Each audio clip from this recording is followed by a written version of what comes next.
thing is, yeah, the next topic that we are going to discuss is the CAPL functions. CAPL functions are similar to your C functions. So what a C function does, it it has a piece of code which performs the repeated actions. Whenever you want to execute a piece of code again and again, you can go for function. You can put that code in a function, and then you can call that function to do that stuff.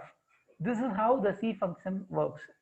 Okay, so similar way, the CAPL lines, the programming steps can be executed again and again when you put them in a function, and then by calling them in your CAPL code.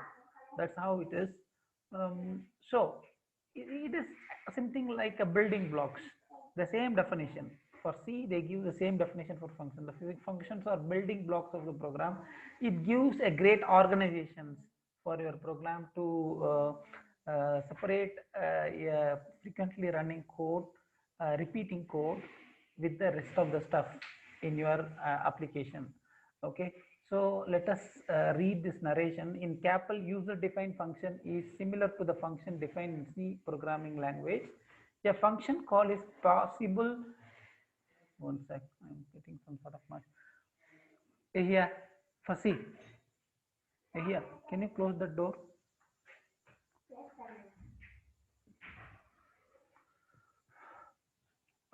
The function call is possible in any CAPL event procedure. The functions can contain any legal CAPL code and are globally accessible. Putting frequently used code in a function makes the program efficient and organized. Okay, so usually we will put repeating codes, that is frequently called code into the functions. Let us write a small function in CAPL and see how we are able to do that.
Takes time to do that. Okay, let me cover loading completed. Still doing.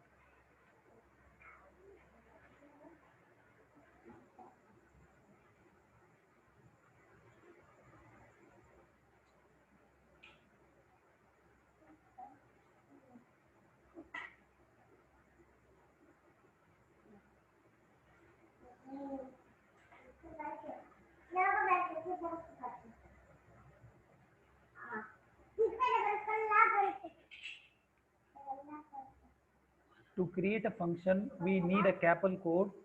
So let us bring this ABS CAPL.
Yeah, the CAPL is loaded now. So when you want to write a function, you have to right click here and then select new function. I believe we have done many functions in the past. So let us create a new function. In this function, what I am going to do, I am going to um, find out, very simple, like uh,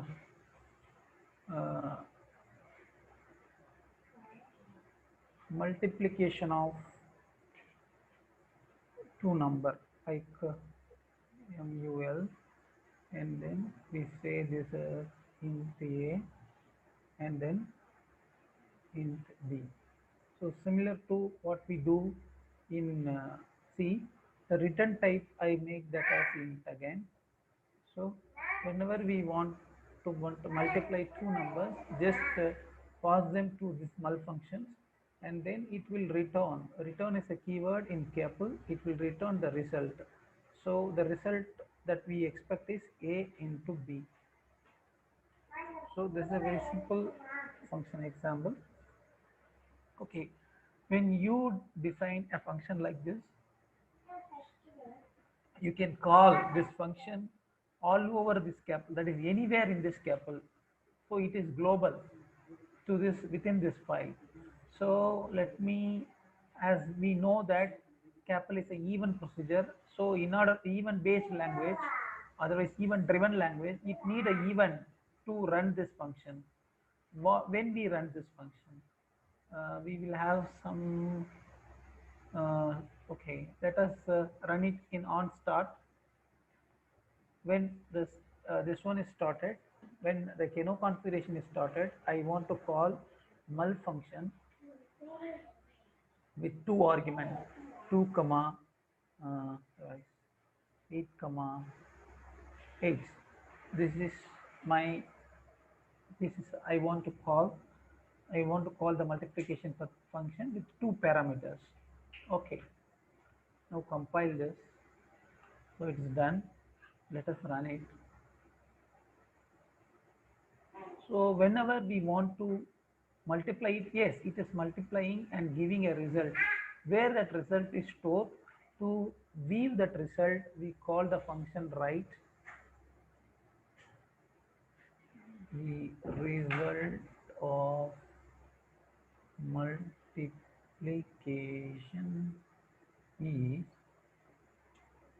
percentage %d and then your mul function, so that we will see the result in the screen. Okay, but it won't show now. The reason is we didn't print that in the past, so we updated the CAPL code to print the result. So just compile it and then rerun that. The result of multiplication is 64. So like this, you can create your own user defined function and can execute in the CAPL. The next thing is function overloading. The function overloading is nothing but same function name with different return type. The different actually return type they won't accept here. Only you have a number of parameters that you use and type of the parameters. Based on that, they will pick the right functions. Otherwise, the function that has to be executed, though the function has the same name. So that is how it is created. So to the function overloading is a feature of C++. It is not the feature of C. The C doesn't support function overloading, but C++ does. That property is taken. There are many things that were taken from C++. This is a keyword that is supported only in C++, that is taken into CAPL. Similar way, the function overloading is also taken from C++. Okay, let us create the same function that they have given and check whether that is working for us. So to create a new function, so what I have to do, I have to select function, new function, then print me. Print me is a function. The print me, there are two versions of print me.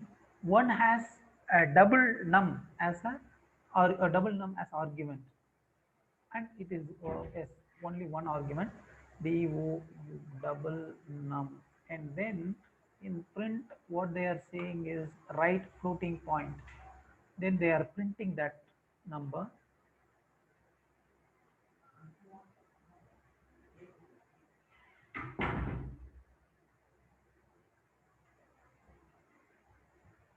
Floating point percentage if comma num, so that we got the result. The similar way, this is one version. The another version is void print me. In this we have something different. What is the difference? Here we have a int number and then character units.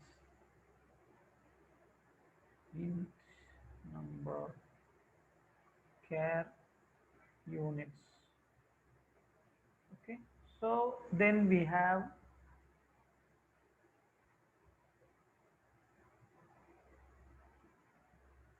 right. I just uh, percentage d percentage s of rice. So this is the things. Then I pass num and then units. Okay, so this is the function that I am. This is another version of print me function, but the function name is same for both, but the number of arguments is different. In one we have a double num, only one argument. The another one we have two arguments, and then the data type of arguments also different. The first one we have double, the other we have integer and then an additional character string as an argument. Okay, let us try these functions with, let us call these functions and let us check whether it is picking a right one when we call them with respective parameters. So let me go to same. We can do some sort of events now. When I press the key B, I will execute that. What I have to do, the very first thing is print me. I should pass a floating point number 1.323456789. This is the first one. So now it should pick the print me function with the double as an argument. We have another print me. In this we say 10 comma kgs.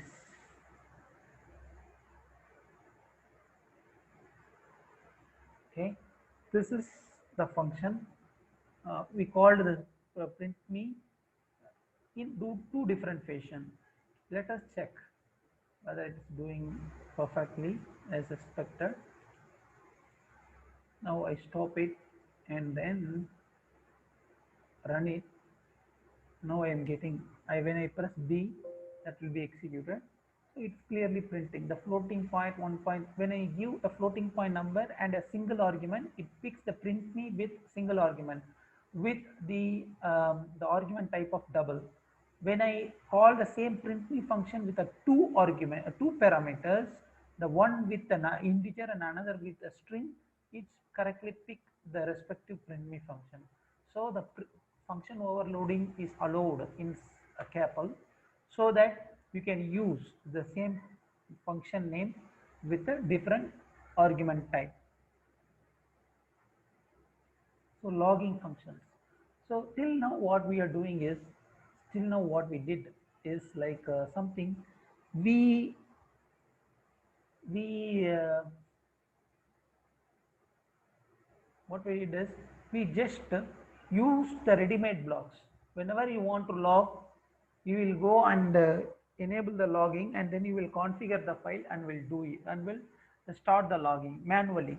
So there is a manual interruption of user, manual in what to say intervention of user is needed. So he has to enable it, he has to configure it. Sometimes when you run 1,000 test cases or 2,000 test cases, like a robust test cases, continuous testing or something like that, it is not, you also want to take the logs then and there. In that case, this will not work. So logging manual operation will not be successful. So in those times, we need some sort of automations.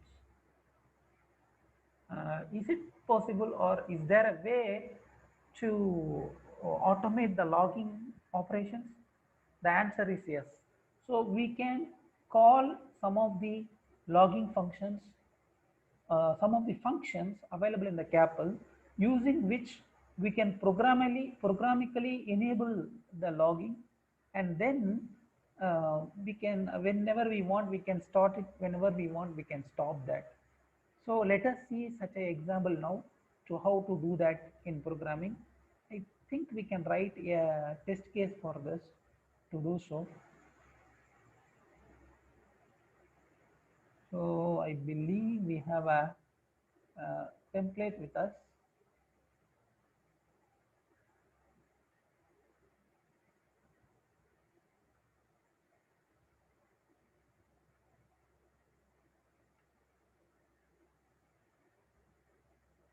Test case. We'll just edit that test case template to frame a test case. Can online, then batch 2, batch 2, batch 2. So here we have logging test case, logging test case. Yeah, this is the CAPL test CAPL file. Just let me bring this CAPL file to batch 3.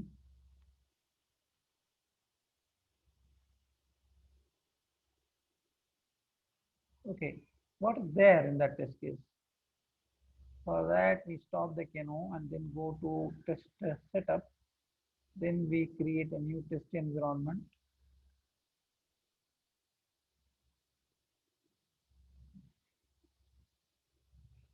Then let us add a table test module, configure it with our template test case that we have with us.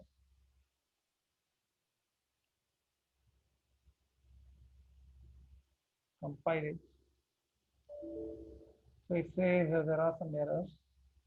Let us edit that and let us make those error corrections.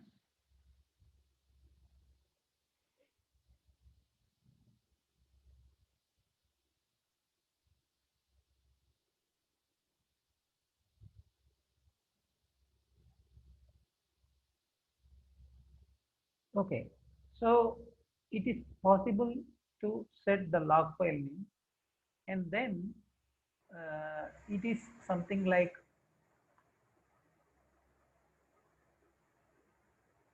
they are creating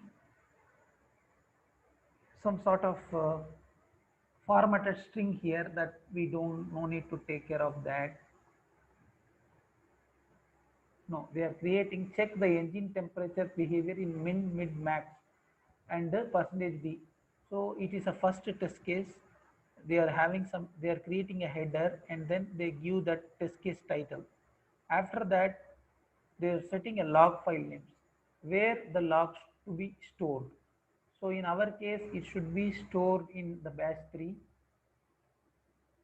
So copy this section and then paste it here.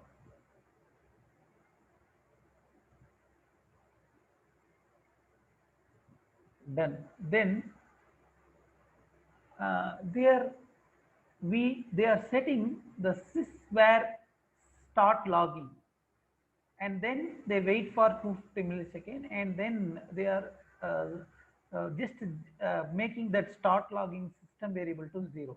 What it means actually, they are trying to they are trying to um, press a button. So let us create some GUI with a start logging as system variable, so that when we press the button, it will enable the logging using GUI. So let me do that. First, let us create the GUI first. Go to tools and then panel designer. Before that, we need the environmental variable. Let it load. Meanwhile, we will create this system variables. Basically, as of now, we need two system variables. One is a stop logging, another one is a start logging. So let me, I believe there are start logging, uh, stop logging. So they are already there. So I just leave it as such. I am not disturbing it. And then only thing is the test case needs to be updated.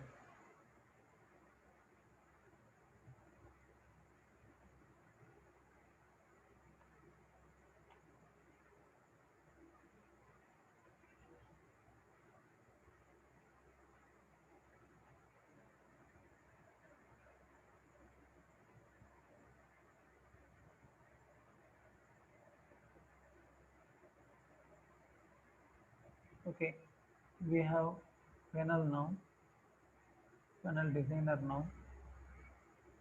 Let us create two buttons, one to start logging, another to stop logging. So I create a button here and then I move that in this place, and then maybe another button.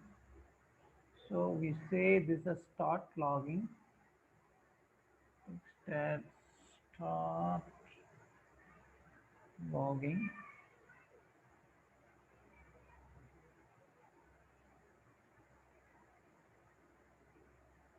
Here we call that as stop logging.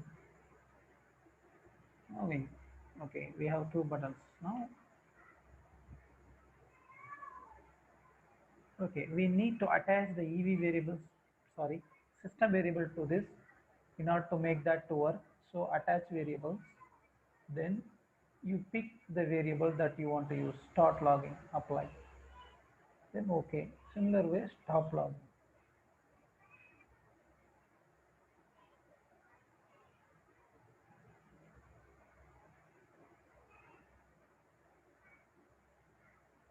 Okay, when I press this, what has to happen? What should happen?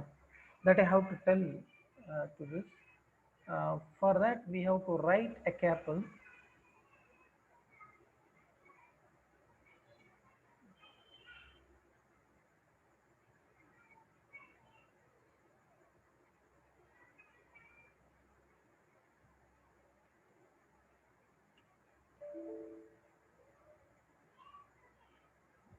Okay, let me check this. Can put code batch 3. Yeah, here we save this as logging panel. Okay, we save this like this. Then but we have attached the EV variable. When we press that EV variable, when we press that system variable, what what should happen? That is not defined. For that, we have to write a event procedure. So let me write that here. So on system value object on uh, sysvar, on sysvar, which sysvar? Start logging. When that start logging system variable is pressed, if at start system logging, it means that when the start logging variable name is equal to 1, when it is 1, then what you do, you call the function start logging. Okay, that's fine.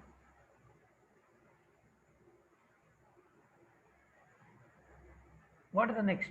When it is stop, when the function start logging is called, you have to stop that. So what I do, I call another event procedure.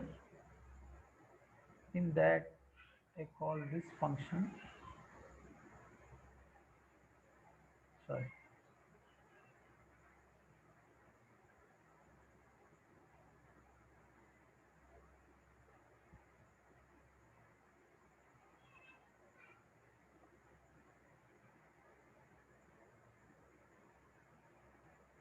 So we have to evaluate that if at stop logging, which means that when the stop logging button is pressed, what you have to do? What you have to do means you have to stop logging.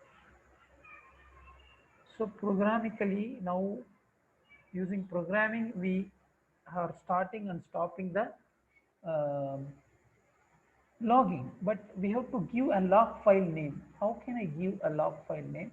That you can do it by setting log file names by in test case itself. So I have given a test case like this. After doing that, I just initially I press the button and release it after 250 milliseconds, so that it will start the logging. Once the logging is done, uh, we have to do some sort of testing we need to do, so that what I do, what are the signals that we have when we run this scaffold. Let us check it in analysis window. We have some engine RPM, we have engine force, we have engine temperature, we have. Let us set the engine temperature. Engine temperature is part of BCM mode, so we have to change BCM, and then the message name is what? Message name is engine data, same thing, and the signal name is engine temperature. Okay, brilliant. So only thing that we have to change is this PCM to BCM. Let me do that change.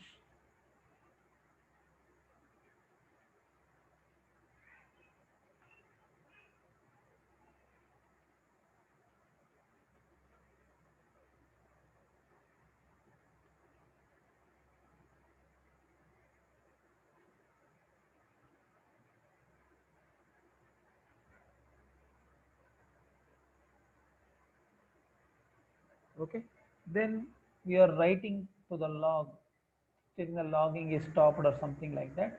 Then we call the function stop logging. Okay, this is how it works. Mm, let me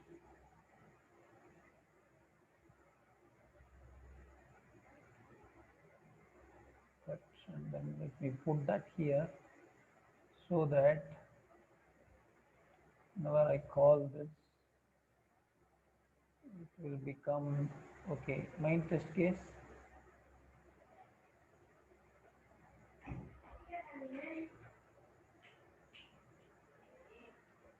So okay, here this is the main test case.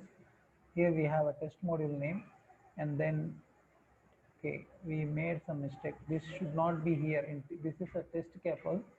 Test cable should not have these things.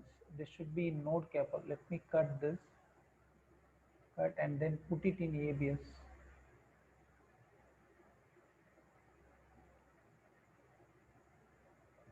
You can just paste that.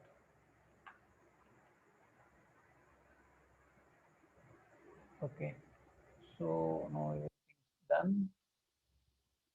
So we are giving test, we are setting the module, test module name and then test module description. It is just a device under test for module acceptance test.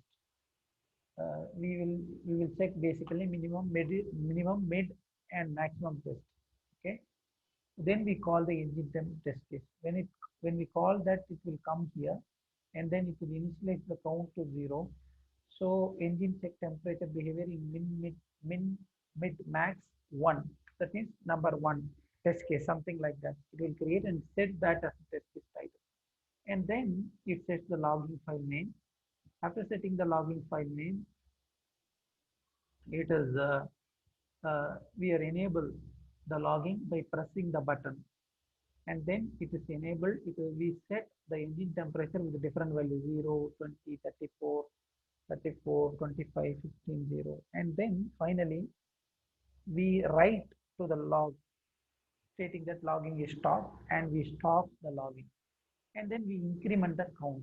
So this is something like whenever this engine temperature is called, the count variable will increment by 1. So let me call this function one more time here. Okay, the test case is ready now. Let us associate this test case with our configuration. For that, we have a test setup here and configuration. When we compile now, it's not showing any error. That means it is okay to proceed. Let us run this test case now after saving that.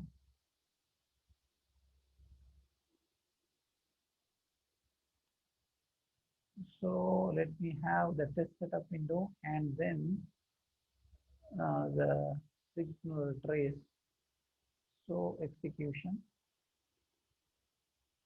Then we run. As of now, logging says,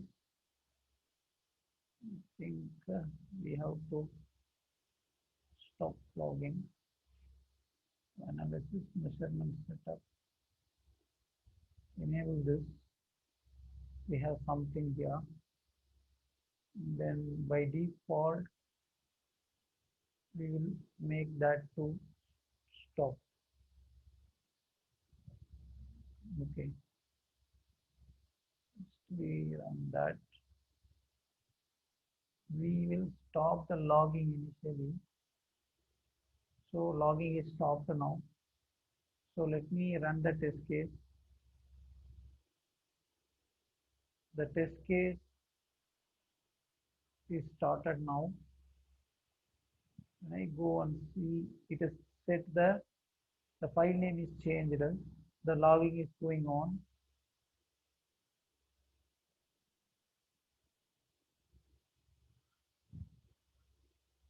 So it is setting with different values, I believe.